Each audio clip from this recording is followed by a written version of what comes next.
Hey, what's going on, everybody? 757 Series back with another 1/400 scale model review. And this time it is the brand new Gemini Jets Icelandair Airbus A321NEO. I was really excited to pick up this plane. Just picked it up in St. Paul at DG Pilot. Went to their in-store location and picked it up there. I was hoping to find the Gemini Jets American Airlines A321 in the US Airways Retro. But they unfortunately did not have that, so I'm hoping in a couple weeks when the Minneapolis Collectors Fair is going on, I'm hoping they can have a couple there because I would love to have that one again because US Airways is my all-time favorite airline. It's, one more to complete the collection. So bummed that they didn't have it, so I'm hoping I can pick that one up soon.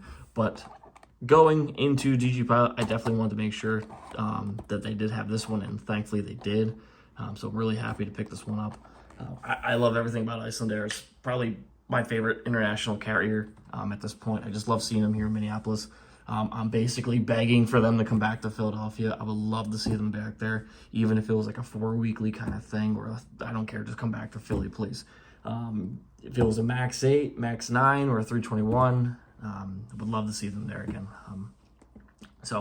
But obviously today we are going to focus on the 321 variant of the aircraft.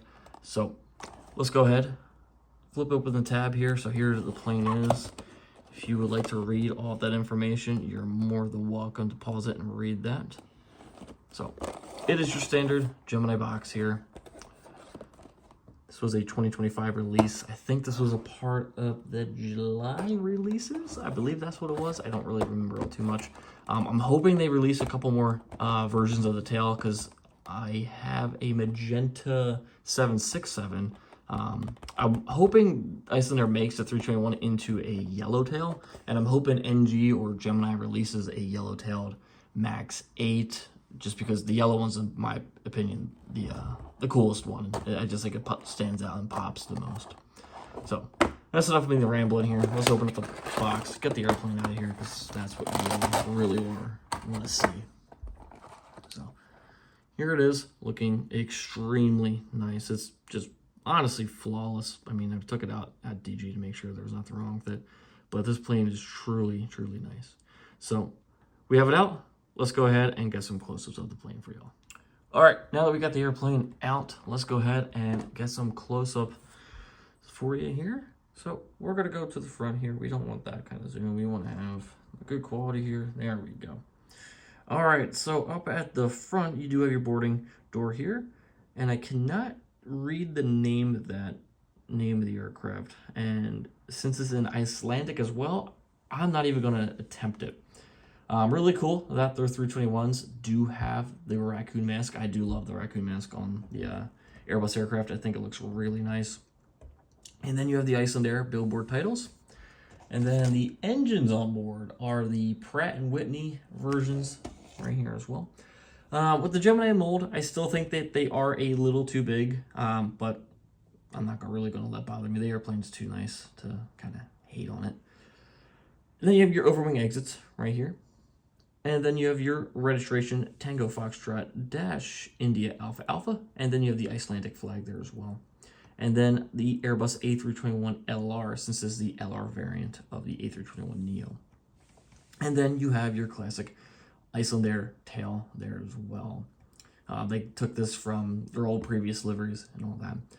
Again, this livery took a little bit for me to get used to because I think the old one is a classic. But this one definitely grew on me. It's honestly truly one of my favorites out there at this point. And then you do have the Wi-Fi dome at the top. So flipping it over, you have your forward cargo bin, and then you have your aft cargo bin, as well as the bulk bin door. And then on the bottom, you have your APU hatch. Stand tall, Gemini logo, gear doors, all that. Those gear doors. And we'll give you a front view of the airplane. Again, there's truly nothing wrong with this plane. It is truly, honestly, flawless. There's no dents, dings, or anything like that. Paint scratches. It's just truly, Gemini did a fantastic job on it. I mean, it's, not hate to say it, but it's truly a flawless airplane that Gemini did. So, gotta give them pretty darn good props for that. So, move this back just a little bit here for you all. And we'll bring the box back in. So, per usual, go over some information about Icelandair. So, if y'all know, they're obviously headquartered and based out of Reykjavik, Iceland. Again, it's a bucket list place that I want to go to. It's just, I see TikToks of Iceland all the time, and it's like, my God, I want to go there so bad. It just looks like an absolute beautiful country to go to. And again, Icelandair is pretty darn cheap out of Minneapolis.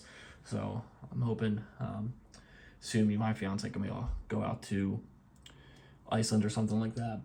But obviously we're going to talk mostly about the A321 variant that we have here. So they currently have 4 of them in service with an additional 5 on order of the LR version of the 321neo. They have 22 business class, and then they have 165 regular economy class for a total of 187 seats on board the aircraft. They are replacing the Boeing 757s and the 767s. Kind of sucks seeing the 75s go just because they've been kind of a staple to Icelandair for the longest time. They have, I mean, I've seen the 75 in Philadelphia, and I've seen the 75 in Minneapolis here. So it sucks to see those things go. But they do also have 13 XLRs coming on order as well. All the passengers are to be determined, but I can only assume it's going to be very similar to the current LR variant. So it'd be pretty darn cool to see those 321 XLRs come on board. And I mean, I won't be shocked to see those things start going to the west coast of the US and maybe going a little bit further into Eastern Europe, even though the regular MAX or the LR can do that with no problem. So yeah, if y'all can find this plane, I mean, I'm pretty sure these things are pretty still easily found. I'm actually kind of shocked that they're still available. I kind of would have thought this would have been a little bit more of a hit than it is. I mean, I've seen people's videos on this plane already, but just a little shocked that they're still available. But I'm very happy though, because again, I was able to grab one at DG. So yeah, I think that's going to wrap it up for this video. Thank y'all so much for watching. Again, still stay tuned for some more model videos coming out soon. Again, we're going to be going to that Minneapolis Collectors Fair soon coming up. I'm really looking forward to that. Get a couple of planes there, and then get some reviews. I do have a couple planes on order, at least 3 on pre-order. So I think one's been on order since like July or something like that. So I'm still waiting for that to come in, and then I did just pre-order one yesterday, whenever the time of the video came out. So it's probably not gonna be yesterday. But again, that's gonna wrap it up for this video. Thank you all so much for watching, and I will see you all in the next one.